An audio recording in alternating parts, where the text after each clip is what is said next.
Hello again, everyone. I'm Bielen. This is Casual Conversations, where we have some nice conversations, casually, of course, with very important people in our world. Today, our very special guest is Marleny Franco. Hi, Marleny. How are you? Hi, Cass. How are you doing? I'm doing great. Great to have you on the show. And our subject today is tomatoes. And guess what I have right here? Look at that. A Ooh, beautiful red tomato. Let's show that to everybody. Look at that. That's beautiful. So they're wonderful. organic, I'm sure. They're wonderful. They taste very well. But you have some very important information to tell us about tomatoes because you're into organic gardening. Yes, absolutely. And one of the things is that we should definitely grow our own tomatoes or at least buy organic tomatoes only, since they're listed as one of the dirty dozen in terms of the high level of pesticides that they use to grow them, especially in greenhouses during the winter months and the season when it's a little cooler. They're really high in all the different pesticides that they apply. And this has been tested by the Environmental Working Group. So that's really important to really grow it. The other reason you want to grow your own tomatoes is because, usually you get to the store and you have tomatoes that have been picked, not totally ripe.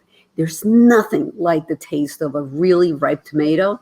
And also the varieties, there are hundreds of varieties. We're never going to be able to grow that on a commercial scale, so it gives you the opportunity to have all these wonderful tasting tomatoes from like purple ones and all the way different. I can't tell you how many places I've been to, and everybody says Jersey tomato is the best. Jersey tomatoes are the best. Absolutely, we have not a great in season right now, but Jersey tomatoes, they're very tasty, and I just love planting them and just eating them. Great, me too. I love them. I can't say that I don't. So tell us about the types of tomatoes that are out there. One of the ways that I think it's a great thing, especially is growing different varieties, but not just different varieties, but also different types of tomatoes. And there are some tomatoes that can grow from, like, say, 2 feet, and there are tomatoes that can grow 10 feet and above. And the issue here is whether you grow with determinate tomatoes or indeterminate tomatoes. And the indeterminate tomatoes, they never stop growing. So if you're down south or if you're in a warmer climate, these things can get to be 10, 12, 14 feet high. And that's taller than me or you. Yeah, absolutely. But the difference is that because they take a long time to grow, they're also usually later producing tomatoes. Okay. While the determinate tomatoes, and they are usually faster to, they stop growing at a particular time and then just stop producing. So there's no pruning involved. And that's really important because the indeterminate ones, you really need to prune. And the determinate tomatoes is, for instance, your Roma tomatoes. You'll get them sometimes all at once. So you have to be ready to can or to do something with them, make sauce or whatever you need to do, which is fine. But they're very fast also. And then they have the regular eating tomatoes that are also determinate. But then what happens is you can start harvesting them once the weather gets warm, because they are a warm season crop, and it needs to be at the night temperatures is what you worry about. A lot of people say, well, it was 60 degrees outside today, and that's perfect. It says it's above 45 degrees, but it's a 45-degree temperature at night that you really need. Yeah. That's kind of the ideal. Your borderline, if you go anything below that they may get frostbite, and the plant gets frostbite and it won't recover. So the thing with this is that by having these different varieties of tomatoes, from determinate to which are earlier, to a mid-season tomato, to an indeterminate that's a late-season tomato, you could easily have tomatoes for like 6, 7, 8 months. And depending on how far south you are, almost like literally all year round. So that's why I recommend also that you just don't pick one kind of variety and go with that. No, multiple varieties and go from there. Yeah, Marleny, people can go to gardeningtheorganicway.com to find out more information about Marleny, and a new book she has out. We'll talk about it in a few seconds also. But about tomatoes, I tried growing them, and sometimes like this dark rot or some stuff happens. Like, it's fun growing them, but there's issues run into with problems. So tell me about a few problems with tomatoes. Well, one of the biggest things is that they call it cat facing, which produces kind of a deformed fruit. This one is, this is a very low level of it, But sometimes you have lots of rain, and this does happen in New Jersey, and I'm sure other areas. And as we have climate change, it even happens more so, where you get a lot of rain, and then all of a sudden you get a drought. And what happens is that when you get this drought and this uneven watering, then the calcium can't quite reach it, and it begins to rot out. And the after effects of that is that you turn around and you get all kinds of bugs coming in and eating away at the plant.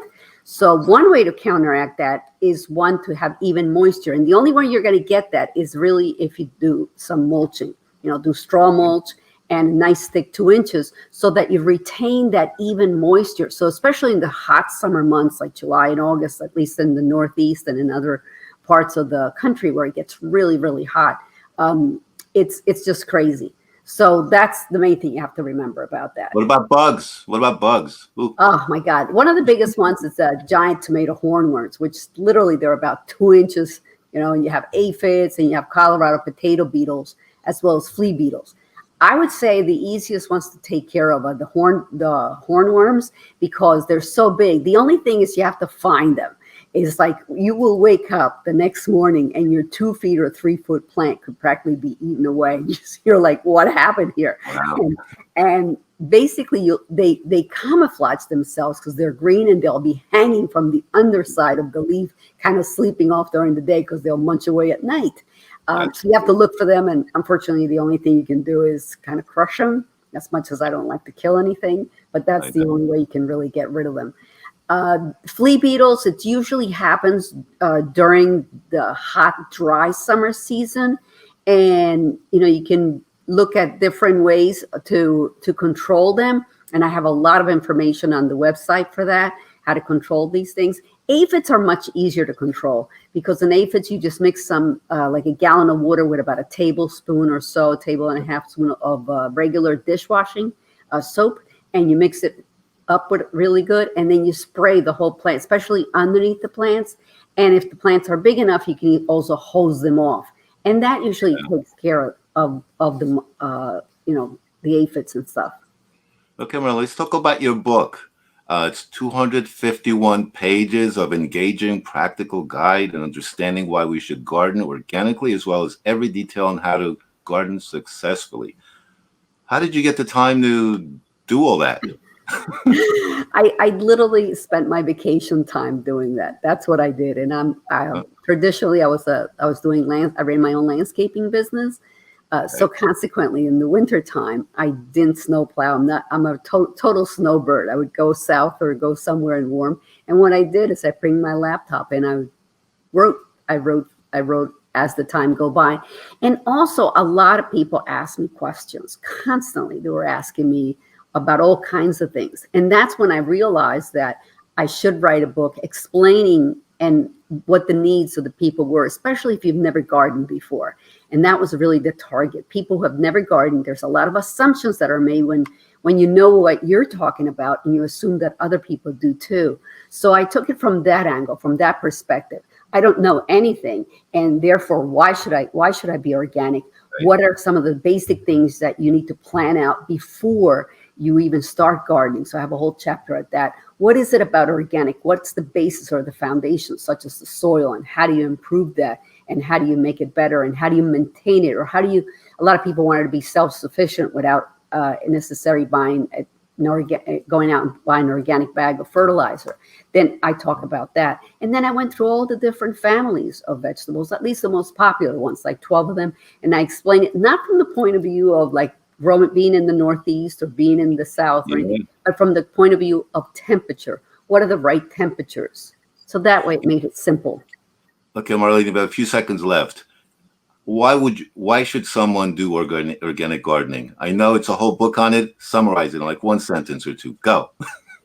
Your health. The bottom line is the health of ourselves and the health of the planet. That's really what's it all about. And right now, I think people are very aware of the fact that we are in a crisis of the planet, and it's in and of itself. And the balance, everything's gone out of balance as a consequence of all the chemicals we've used, our bodies as well as the whole environment. So going organic, it's one major step to bringing healing to ourselves and to our planet. and create beautiful tomatoes, Jersey And tomatoes. wonderfully, great tasting stuff. That's the other reason. That's the main reason, really. Yeah, Also, tasty. Well, thank you very much. It's been great. We'll have you back again to talk about soil and many other issues in the future. So thank you very much for being a great guest on Casual Conversations. Any final words? no, thank you, Cass. I really appreciate it and look forward to having being back. Thank you. Bye.